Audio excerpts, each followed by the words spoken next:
Una de las cosas que pasó mientras no estuvimos fue que en Estados Unidos se propuso un proyecto de ley para banear TikTok al público. Y como eso suena re escandaloso y un mes después todavía no se ha resuelto el asunto, hoy, en ¿A Son de qué?, les vamos a contar todo el intríngulis, la receta del desastre, la anatomía de la morcilla y cuántos pares de números primos son 3 moscas en lo que puede ser el veto total de TikTok en uno de sus mercados más grandes.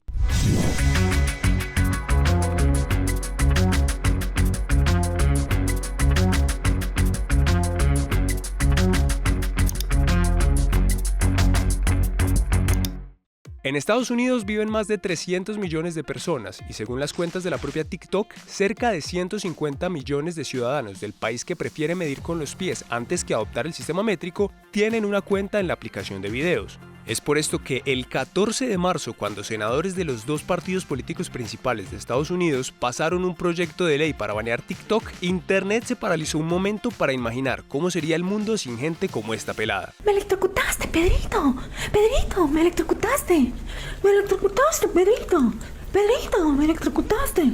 Y entonces, ¿por qué los boomers del Congreso norteamericano quieren banear a mi precioso?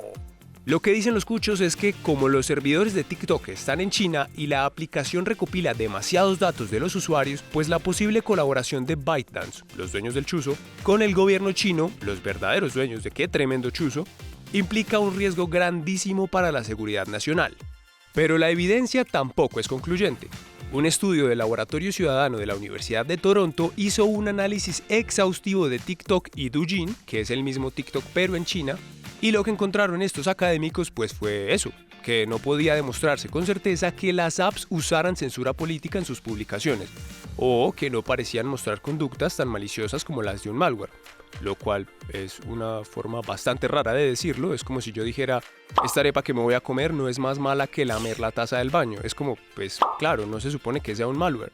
Que me digas que no es más malo que un malware me da muchísima desconfianza. Pero en fin, uno podría decir que TikTok está acostumbrada a los vetos. De hecho, no sería la primera vez. Ya está baneada total o parcialmente o han intentado banearla en países como Senegal, Somalia, Afganistán, Azerbaiyán, Bangladesh, India, Indonesia, Irán, Jordania, Nepal, Pakistán y Taiwán. Pero además, en Estados Unidos, Canadá, Australia, Nueva Zelanda y varios países de la Unión Europea como Noruega, Austria, Reino Unido, Países Bajos, Irlanda, Estonia, Francia y otros, tienen prohibido instalar TikTok en dispositivos oficiales, o mejor dicho, que estén relacionados a organismos de gobierno.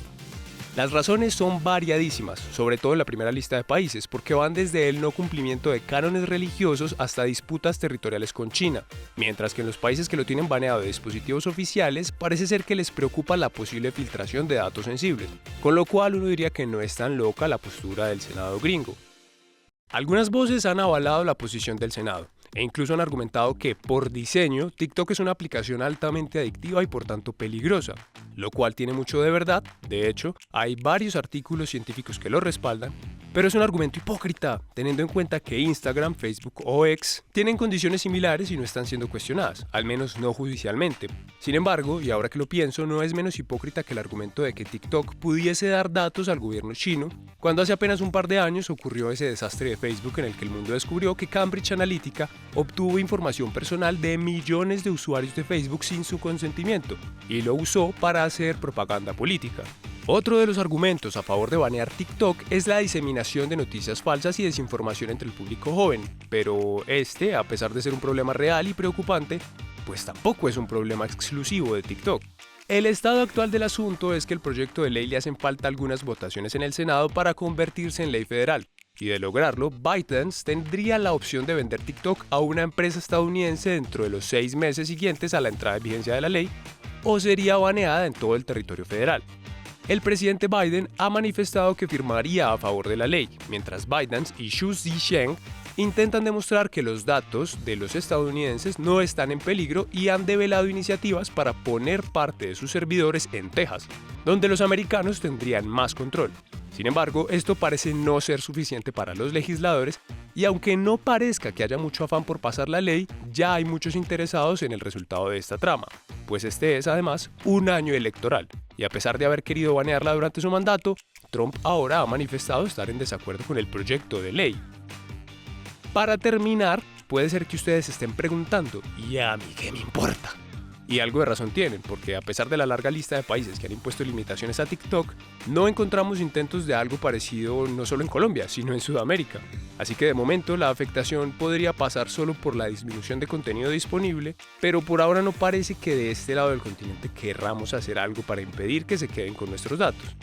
El baneo podría golpear el bolsillo de muchos influencers al recortar su alcance sin el mercado americano, y quizá la ausencia de este mastodonte permita el surgimiento de otras plataformas. Por ahora habrá que esperar unos meses a ver si pasa la ley y si ByteDance pierde las apelaciones, y ahí sí sabremos qué va a suceder. Mientras tanto, creo que aún tenemos mucho tiempo para disfrutar a gente como Mr. Taxes.